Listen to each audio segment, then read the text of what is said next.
jàmm ji info point net, informer, éduquer et divertir dans la paix. Asalaamaaleykum ñu ngi leen di remercier encore une fois si déplacement bi di wax ni man la Babacar Sall di coordonnateur du cercle bi di CEOP di cercle des étudiants orientés dans le privé tey nag dañu ànd ak mouvement bii di FRAPP bokk ak ñoom li nga xam ne mooy conférence de presse bi parce que ñun gis nañu ñun ñi nga xam ne ñoo nekk ci établissement privé yi Sénégal ñu ngi dund benn injustice boo xam ni ba mu débuté ba mu commencé yàgg na trop gis nañu ay at yu bëri étudiants yu nga xam ne tey ñoom la nekk ci privé bi ñu ngi dund benn manque de considération te manque de considération boobu tàmbaliwul lu dul tey ñun nga xam ne moo nekk ci établissement privé bi mais am na si suñu camarades yoo xam ne ba fii ñu toll ñuy defuñu cours ndax lañ defuñu cours parce que état du Sénégal moom moo waroon am dette bu nga xam ne daf leen ko waroon fayu leen ko moo tax établissement privé yooyu ñu ni ñoom amuñu lu nga xam ne tey moom lañu war a mën a fay tey ñi nga xam ñooy jàngale ñi nga xam ne ñooy suñu camarades yi looloo tax ñu génnee suñu naataangoo yooyu ci classe yi ñu jàpp ni kon état du Sénégal manque de considération dëgg-dëgg moom lay wane foofu ndax tey su fekkee ni considération am na dette bu nga xam ne tey moom la état du Sénégal ameel ñi nga xam ne tey moom mooy tey établissement privé yi daf leen ko waroon fay su ko defee sunu naataangoo yooyu mu ne delluwaat ci nga xam ne tey moom mooy classe yi beneen bi itam mooy que tey ñi nga xam ne tey ñoom ñooy étudiants yi nga xam ne tey ñoo nekk ci privé bi am na li nga xam ne tey dañ ko war a jot muy ay aide ak ay bourse mais ba fii nu toll nii amul benn étudiant bu nga xam ne tey yaa ngi ci privé bi jot ngay aide boobu wala bourse boobu ndax lan loolu parce que am na suñu yeneen naataangoo yoo xam ne ñoo ngi ci public bi ñoom de fu nu toog fu nekk daan leen jox seen ay bourse fu mu toll ak waxtu itam bu mu waree waaye ñun pour nu mën ko jot il fallait que ñu génn il fallait que ñu wax il fallait que ñu ñaxtu pour loolu ñu mën ci jot ñu jàpp ni donc loolu manque de considération la beneen bi itam mooy que cours en ligne ñu nga xam ne tey moom nañu proposé benn étudiant di privé taxawul mu ni moom bëggul def cours yi waaye nit ki soo nekk defal cours en ligne mais loolu dafa laaj benn moyen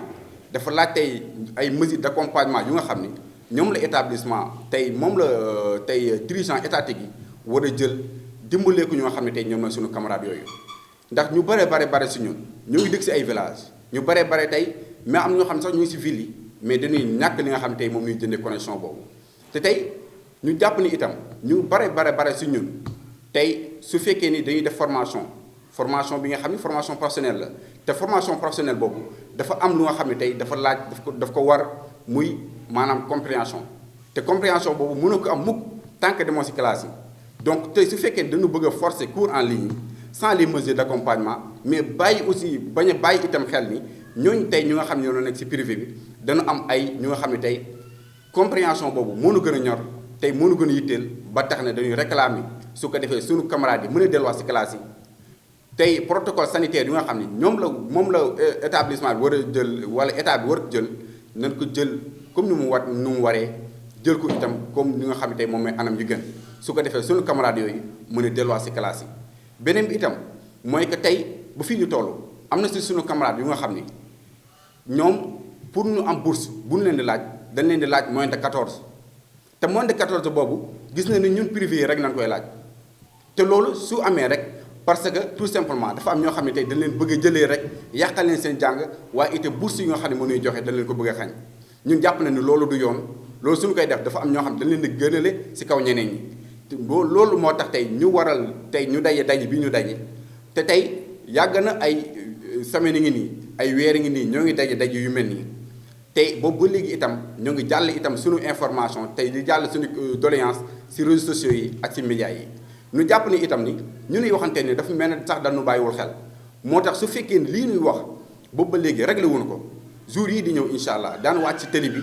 daañu marche wane suñu naqar xam ni kat ñun ñi ci askan bi noonu bokk te dañu war a bàyyi xel te question bu nekk itam dafa mérite réponse donc pourquoi boobu ba léegi ñuy waxante ay nit ñoo xam ne bàyyiwul ñu xel tontu wuñu te yëgul ko tax itam seen bopp dañu jàpp ni donc fii ñu toll question yi nga xam ne boobu ba léegi ñoo koy soulever question yi nga xam ne boobu ba léegi ñoo ngi koy posé laaj na nag ñu am ci ay réponse te gën a dañuy exiger loolu su ko defee ñu am ci réponse lu mu gën a gaawee asalaamaaleykum. Nous voici encore une fois réunis pour alerter nos autorités étatiques sur les divers problèmes des étudiants orientés dans les écoles privées. À notre avis, toute question mérite d'être répondue. Et dans ce cas, celle des étudiants orientés dans les établissements privés ne manque pas d'intérêt. C'est pourquoi, aujourd'hui, nous invitons nos frères et sœurs qui luttent pour l'intérêt des citoyens de défendre dignement les intérêts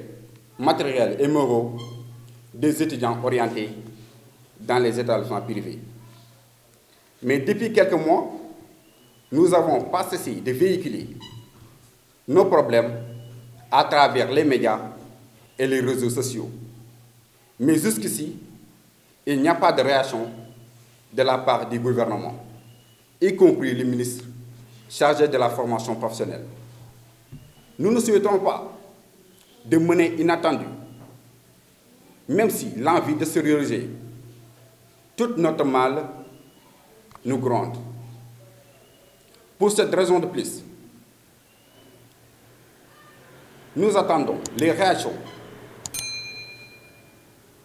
positives de l'État, car il sera l'unique responsable de ce qui pourrait se produire. C'est le moment ou jamais, le bon timing pour répondre à notre requête, car le fameux dicton « médecin après la mort » ne saurait décanter la situation. Et si l'État décide qu'on fasse les cours, c'est le moment ou jamais, le bon timing pour répondre à notre requête. Car le fameux dicton dit médecin après la mort ne saurait décanter la situation. Et si l'État décide qu'on fasse les examens tels que le CAP, BT et BTS, il doit payer les dettes aux écoles privées. Nous avons pas mal d'étudiants qui ont été exclus par rapport aux établissements qui sont actuellement. Et cela s'ajoute le problème des bourses. Pour rappel, les étudiants orientés dans le privé doivent obtenir une moyenne supérieure ou égale à 14 pour pouvoir bénéficier d'une bourse. Ceci est discriminatoire en ce que les étudiants orientés dans les établissements privés ou bien dans les établissements publics ont droit à la bourse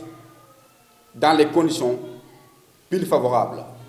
ce qui est discriminatoire. Imaginez la date du 25 juin passé. L'État avait décidé d'ouvrir les portes des classes et qu'il ne pensait un peu aux étudiants. S'ils se souciaient un peu de leur situation dévantageuse avant de fixer la date du retour. Il allait mettre en place les mesures d'accompagnement financières à leur disposition, en récurrence les bourses et les aides. Chose due que nous réclamons pour alléger le quotidien des étudiants du privé.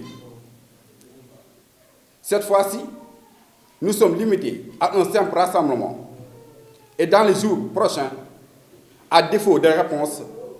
nous allons descendre dans les rues. Et tant que la situation n'est pas décantée, nous nous arrêterons non plus.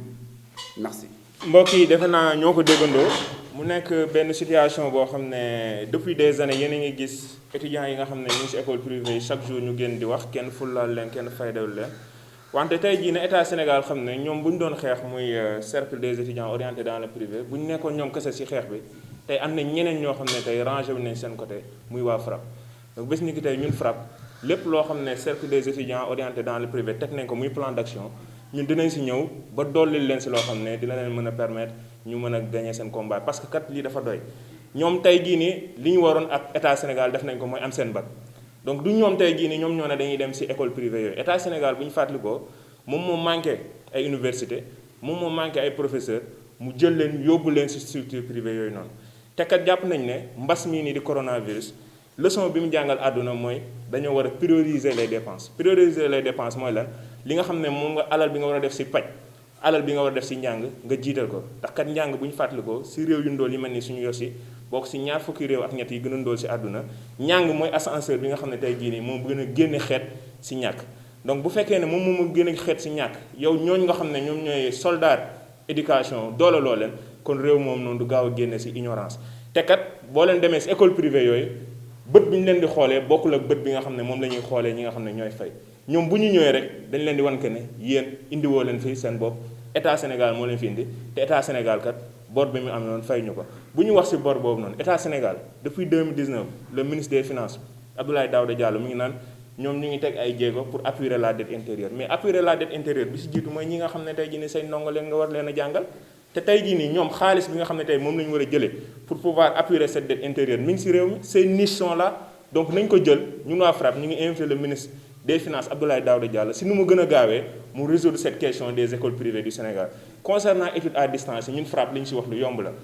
ndax suñu ndaw yi nga xam ne sax ay étudiants lañ nekk biir FRAPP temps yi la ci ginnaaw génne woon nañ communiqué pour balayer li nga xam ne day mooy étude à distance parce que Sénégal étude à distance tollooguñ ci niveau boobu li la koy wan mooy boo demee ci ASER mi nga xam ne moom mooy bànqaasu état bi nga xam ne moo géré lépp luy wàllu mbëj bi muy courant ci village yi ASER moo ne ci téeméeri village yoo jël juróom fukk ak juróom-ñaar maanaam 57% amuñu accès à l'électricité te kat balaa ngay wax connexion balaa ngay wax luy tàkk nga am courant ba pare donc ASER moom moo affirmé que ne 57% des villages amuñu accès à l'électricité nga pare ci loolu temps yi ñu wax wàllum courant bi yokku nañ ko waa noo lànk noo bañ ngeen dégg waa Sénélec ñu génn ñu ne seen objectif mooy accès universel à l'électricité fii ak 2025 waa Sénélec ci boppam seen plan yeesal ñoom ñoo ko wax accès universel à l'électricité fii ak 2025 l'ancien directeur de l'ARTP mu génnoon fi mu ne ay la yéwén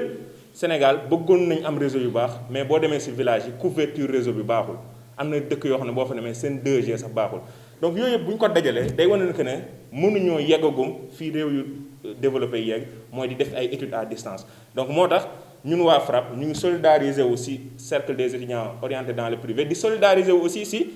convergence des délégués de l'université Cheikh Anta Diop de Dakar bi nga xam ne fan yële ñoom aussi génnoon nañ ne mënuñoo def li nga xam ne mooy étude à distance te ñu koy waxal étudiants yi nekk Sénégal yépp président Macky Sall na defaraat taxawaayam le ministre de l'enseignement supérieur Cheikh Omar Anne na defaat taxawaayam Sénégal tollul ci eeru enseignement à distance te étudiants yi nga xam ne ñoo nekk dans le privé bés ni ki tey nañ xam ne FRAPP dugg na ci combat bi te dina ci taxarib ils ont rencontré le FRAPP la semaine dernière ils ont exposé les motifs de leurs revendications et nous FRAPP en tant qu'organisation de la société civile en tant que défenseur des causes justes nous avons jugé nécessaire de pouvoir véritablement apporter notre soutien à ce collectif parce que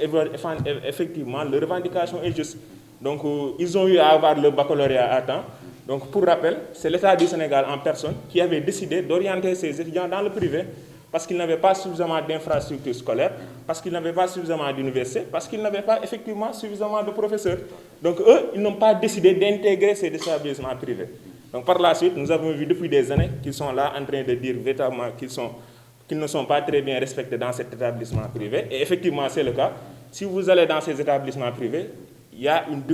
dichotomie entre les étudiants orientés par l'État et les étudiants qui payent de leur propre gré. Donc effectivement, c'est une situation inacceptable parce que dans un pays comme le Sénégal,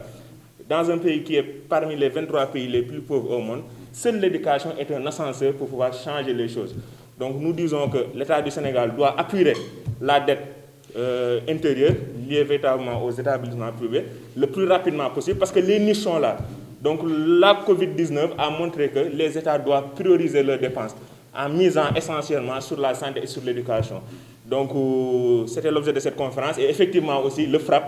balaie cet enseignement à distance-là. Donc nous apportons nos soutiens non seulement au cercle des étudiants orientés dans le privé, mais aussi à tous les étudiants du Sénégal. Parce que si vous allez dans les documents officiels de l'ASER,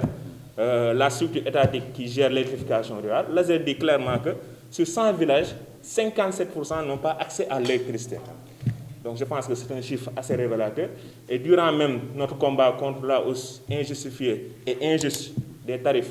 de l'électricité, la Sénélec disait que véritablement leur objectif, c'est l'accès universel à l'électricité d'ici l'horizon 2025. Et parallèlement même, l'ancien directeur de l'ARTP, l'agence de régulation des télécommunications et des postes, a clairement dit que la couverture réseau à l'intérieur du pays fait réseau. Donc si nous faisons la somme de toutes ces choses-là, le Sénégal n'est pas encore à l'ère de l'enseignement à distance. Donc le FRAPP voudrait être clair par rapport à cela. Et à partir de maintenant, que l'État du Sénégal, que le ministre de l'Enseignement supérieur, Cheikh Oumar Anne, sache que ces étudiants ne sont plus seuls. Maintenant, le FRAPP sera avec eux dans leur combat. Et d'ici les jours à venir, ils vont décliner des plans d'action. Et effectivement, le FRAPP va se mobiliser pour pouvoir revendiquer ce qui leur revient de droit. Merci beaucoup.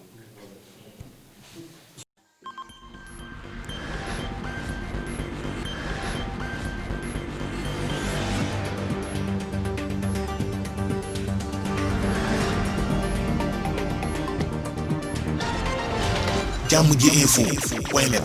informer, éduquer et divertir dans la paix. yow mi bëgg a jot xibaar yu sell te woo waaye itam bu ànd ak njàngalee ak xel mu dal ak jàmm gaawal gaaw abonné suñu compte YouTube bii nga xam ne moo di Diamondji Info point net.